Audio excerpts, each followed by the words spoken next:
By September of 1985, the Nevado del Ruiz volcano in Colombia was starting to show signs of significant activity. The tremors had become so powerful that the citizens of a nearby town called Amero, that was home to 31,000 people, they started to become very concerned. If this thing were to go off, we're only 30 miles away, we'd be leveled. And unfortunately, just a couple of months later, on November 13th, 1985, the volcano would erupt, and it would create a massive mudslide that would just devastate Amero. The mudflow covered 85% of this town in heavy, thick sludge, it destroyed buildings and bridges, and it killed 25,000 people. Remember, there's only 31,000 people in this village to begin with, so 80% of the population has been killed by this mudslide. Because of how big of a disaster this was, it took a while for the rescue efforts to mobilize, and so anybody that was on the fringe of being saved unfortunately perished because no one was there to rescue them in time. And then when rescue crews did get out and did start helping people, there just wasn't enough. There weren't enough people to help, and so hundreds of people that could have been saved were just trapped and no one could get to them in time. Photojournalist Frank Fournier arrived in Colombia 2 days after this eruption with the intent to photograph the ground rescue that was going on inside of Amero. When he actually arrived in Amero, he was really shocked to see just how completely destroyed this town was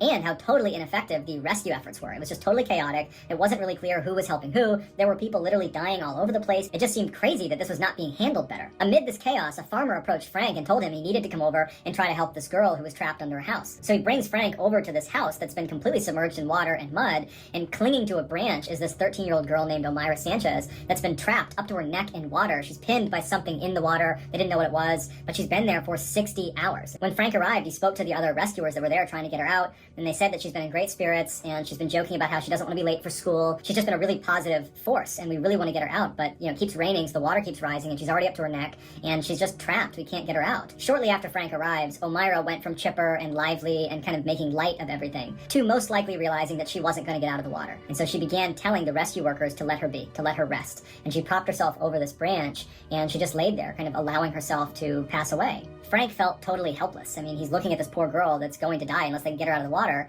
but no one seems to be able to do it. It just seemed totally impossible that we can't just find a way to get her out. But it would turn out that her foot was pinned under a brick door, and her aunt, who had passed away and was trapped under the rubble, had grabbed her ankle and had died that way. So it was like a death grip on her ankle. And so not knowing what to do, Frank just did what he knew how to do, which was take pictures. And he knelt down and he took this picture of Omayra. And very shortly after this picture was taken, she would pass away. This picture would win the 1986 World Press Photo of the Year. When it was published, it was so disturbing that this poor girl was not able to be rescued that it created an international backlash on Colombia's nearly non-existent rescue efforts.